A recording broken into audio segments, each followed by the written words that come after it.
नमस्कार, अश्विनीज अन्नपूर्णा किचनमध्ये तुम्हा सर्वांचं खूप खूप मनापासून स्वागत। आज आपण मुगाच्या डाळीपासून मस्त अशी सोपी नाश्त्याची रेसिपी पाहणार आहोत, जी तुम्ही लहान मुलांना डब्यामध्ये देऊ शकता किंवा सकाळच्या नाश्त्यासाठी सुद्धा बनवू शकता। अतिशय पौष्टिक अशी रेसिपी आहे। यामध्ये डाळही आहे आणि भरपूर साऱ्या भाज्यासुद्धा वापरलेल्या आहे। चला तर मग वेळ न घालवता लगेचच आपल्या रेसिपीला आपण सुरुवात करूया। रेसिपी नेहमीप्रमाणेच अगदी साधी आणि सोपी आहे, त्यामुळे तुम्हाला नक्कीच आवडणार आहे। तर त्यासाठी रेसिपीला एक लाईक जरूर करा।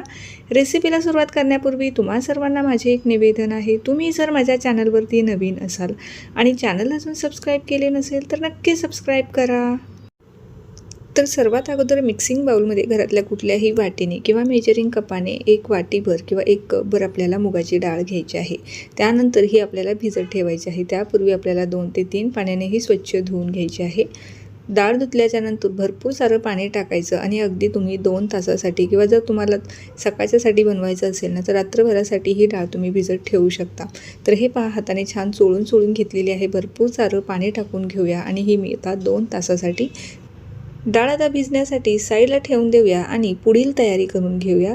तर आता ही जी डाळ आहे भिजत आहे, तोपर्यंत इथे मी दुसऱ्या मिक्सिंग बाउलमध्ये घरातल्या सेम वाटीने आपल्याला 1 वाटी बारीक रवा घ्यायचा आहे। रवा शक्यतो बारीक असावा किंवा जर जाड रवा असेल ना, तर तो एकदा मिक्सरला फिरवून घ्यायचा आहे। त्यातच आपल्याला अर्धी वाटी दही घ्यायचं आहे। तर इथे जे दही घेतलेलं आहे ते फ्रेश घेतलेलं आहे किंवा दह्याऐवजी तुम्ही या ठिकाणी ताक वापरू शकता किंवा ताक आणि दही दोन्हीही जर वापरायचं नसेल तर पाणी टाकून हा जो रवा आहे हा व्यवस्थित भिजवून घ्यायचा आणि त्यानंतर 1 चमचाभर तुम्ही यामध्ये लिंबाचा रस घालू शकता।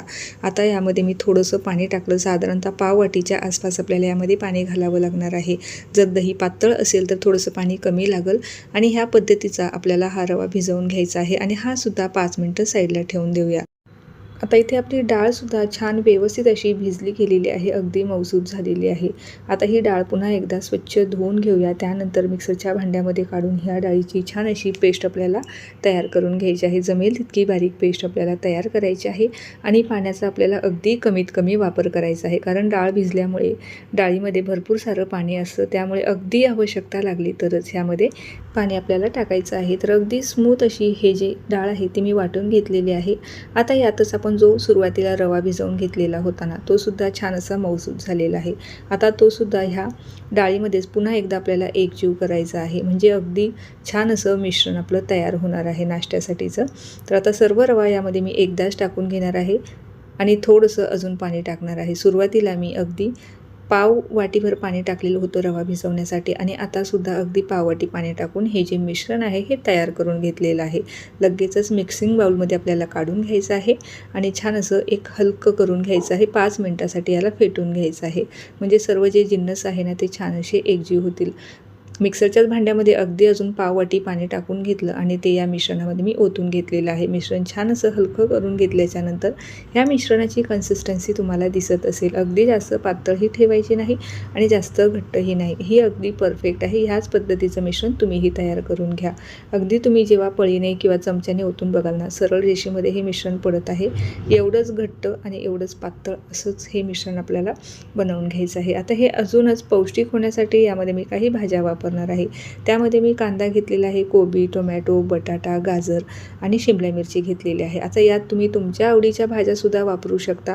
आता बऱ्याचदा लहान मुलं काय करतात, भाज्या ज्या आहे ना अजिबात खातच नाही, त्यामुळे अशा पद्धतीने अगदी बारीक भाज्या कापून घालायच्या, त्यामुळे मुलांनासुद्धा समजणार नाही आणि हा जो नाश्ता आहे ना खायला अतिशय भारी लागतो आणि पौष्टिकसुद्धा आहे। यामध्ये डाळही आहे आणि भाज्याही आहे। आता यातच मी थोडीशी कोथिंबीर आणि अगदी मसाल्यांचं जे प्रमाण आहे ना, पाव चमचा घेतलेला आहे।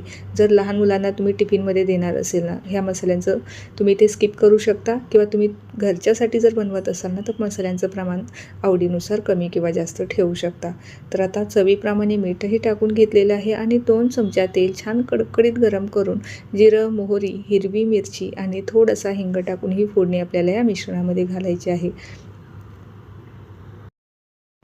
आणि हा जो नाश्ता आहे ना, जर तुम्ही डाएट करत असाल ना, तर डाएटसाठी सुद्धा खूपच फायदेशीर आहे. आता इथे मी मुगाची डाळ जी आहे ना, ती वापरली होती किंवा त्या मुगाच्या डाळीऐवजी तुम्ही इथे गव्हाचं पीठ किंवा ज्वारीचं, बाजरीचं कुठलंही पीठ वापरून हा जो नाश्ता आहे ना, हा तयार करू शकता. सर्व जिन्नस छान असे एकजीव झाल्याच्या नंतर यामध्ये मी अगदी पाव चमचा इथे खाण्याचा सोडा वापरणार आहे. आता इथे बऱ्याच जणांचा प्रश्न असतो, यामध्ये खाण्याचा सोडा जर टाकायचं नसेल तर काय करायचं? जर तुम्हाला अगदी हे नॅचरल पद्धतीने बनवायचं असेल ना, हे जे पीठ आहे ना, रात्रीच बनवून ठेवायचं. म्हणजे सुरुवातीला आपण रवा आणि जी डाळ आहे ना, जी मिक्सरला फिरवली, त्यानंतर ती फिरवून रात्रभर तुम्ही फर्मेंट होण्यासाठी ठेवू शकता आणि दुसऱ्या दिवशी ते सोडा न वापरता हा नाश्ता बनवू शकता. त्यामुळे सोड्याची किंवा इनोची आपल्याला यामध्ये आवश्यकता लागणार नाही. त्यामध्ये भरपूर साऱ्या भाज्या घालायच्या, ज्या तुम्हाला आवडतात त्या भाज्या यामध्ये घालायच्या. आता लवकरच मुलांच्या शाळासुद्धा सुरू होणार आहे, तर मुलांच्या टिफिनमध्ये द्यायलासुद्धा हा तुम्ही बनवू शकता. मुलांना सँडविच फार आवडतं, त्यामुळे इथे मी ह्या सँडविच मेकरमध्ये थोडंसं तेल लावून हे जे मिश्रण आहे हे टाकून घेतलेलं आहे आणि दोन्ही बाजूंनी छान असं खमंग अगदी मध्यम गॅसवरती आपल्याला भाजायचं आहे. मोठा गॅस ठेवू नका, नाहीतर खालून जळण्याची शक्यता असते. दोन्ही बाजू छान अशा खमंग भाजून घ्यायच्या. मुलांना असं सँडविच हा प्रकार जो आहे ना, तो खूप आवडतो. त्यामुळे त्यांना ह्या शेपमध्ये जर बनवून दिला ना, ते सुद्धा अगदी आवडीने खातात. तर हे पहा, वरची बाजू अगदी पूर्णपणे कोरडी झालेली आहे. आता हिला आपण पलटवून घेऊया. खालच्या बाजूने सुद्धा छान असं शेकून घेऊया. अगदी कमीत कमी तेलाचा वापर करून आपण हा जो पदार्थ आहे ना, हा बनवलेला आहे. दोन्ही बाजू छान अशा भाजून घेतलेल्या आहे. जर आता तुमच्याकडे अशा पद्धतीचं हे सँडविच मेकर नसेल, तर त्याऐवजी तुम्ही घरात जो फोडणीसाठीचं जे गोल भांडं असतं ना, त्यामध्ये सुद्धा बनवू शकता किंवा कढईमध्ये बनवू शकता किंवा याच मिश्रणाचे तुम्ही अप्पे बनवू शकता, इडली बनवू शकता, डोसाही बनवू शकता. कुठलाही पदार्थ ह्या मिश्रणापासून तुम्ही बनवू शकता. तर हे पहा, सँडविच काय मस्त असं तयार झालेलं आहे आणि दोन्ही बाजू छान अशा खमंग भाजल्या गेलेल्या आहे. तर अजून एक बनवून दाखवते. तर त्यासाठी माझ्याकडे अशा पद्धतीचं नॉनस्टिक छोटंसं पॅन होतं. त्यामध्ये 1 चमचाभर तेल टाकून घेतलेलं आहे. त्यातच आपल्याला जिरं, मोहरी आणि थोडेसे इथे मी पांढरे तीळ टाकलेले आहे आणि त्यावरती अगदी 2 चमचे आपल्याला हे जे मिश्रण आहे ना, हे टाकून घ्यायचं आहे आणि मस्त असं दोन्ही बाजूनी छान असं खमंग भाजून घ्यायचं आहे.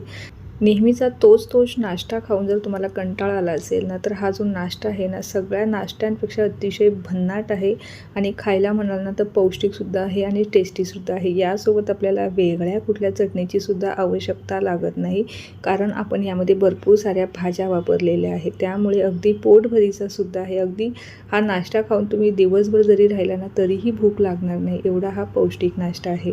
तर हे पहा, दोन्ही बाजू मी खरपूस अशा भाजून घेतलेल्या आहे. रंगही अगदी छान आलेला आहे, खमंग असा. आता हा जो नाश्त्याचा पदार्थ मी तयार केलेला आहे ना, याला मुगाच्या डाळीचा हांडवो म्हणू शकतो किंवा मुगाच्या डाळीचे सँडविच म्हणू शकतो किंवा अजून कुठलं नाव तुम्ही ह्या पदार्थाला देणार आहे ना, ते मला कमेंटमध्ये लिहून नक्की कळवा. आता आपण जेवढं साहित्य घेतलेलं होतं ना, त्यामध्ये साधारणतः 4 जणांना पुरेल इतका हा नाश्ता तयार होतो. अतिशय खमंग, खुसखुशीत आणि जाळीदार आपला हा पौष्टिक मुगाच्या डाळीचा हांडवो या ठिकाणी तयार झालेला आहे. या हांडवोसोबत आपल्याला वेगळ्या कुठल्या चटणीची आवश्यकता लागत नाही किंवा जर तुम्हाला खायचाच असेल ना, तर तुम्ही एखादी हिरवी चटणी, खोबऱ्याची चटणी किंवा लहान मुलांना जर तुम्ही टिफिनमध्ये देणार असाल ना, तर थोडंसं टोमॅटो सॉस किंवा दह्यासोबत त्यांना देऊ शकता. अतिशय भारी लागतो. आता तुम्हाला कट करून दाखवते. आतमध्येपर्यंत हा जो नाश्ता आहे ना, हा जो मुगाच्या डाळीचा हांडवो अतिशय मस्त व्यवस्थित शिजला आहे. फक्त शिजवताना गॅस आपल्याला मध्यम ठेवायची आहे, म्हणजे आतपर्यंत हा जो पदार्थ आहे ना, मस्त असा शिजला जातो. तर हे पहा, अगदी मस्त असा खुसखुशीत आणि आतूनसुद्धा व्यवस्थित असा शिजला आहे. आता तुम्ही रेसिपी पाहत इथपर्यंत आलाच असाल आणि चॅनलवर जर तुम्ही माझ्या नवीन असाल, चॅनलला अजून सबस्क्राईब केले नसेल तर नक्की सबस्क्राईब करा आणि त्या बाजूचे जे बेल आयकॉन आहे ते सुद्धा प्रेस करा, म्हणजे जेव्हाही माझे नवीन व्हिडिओज येतील त्याचे नोटिफिकेशन तुम्हाला सगळ्यात अगोदर पाहायला मिळतील. चला तर मग पुन्हा भेटूया अशाच काही नवीन रेसिपीसोबत. तोपर्यंत धन्यवाद.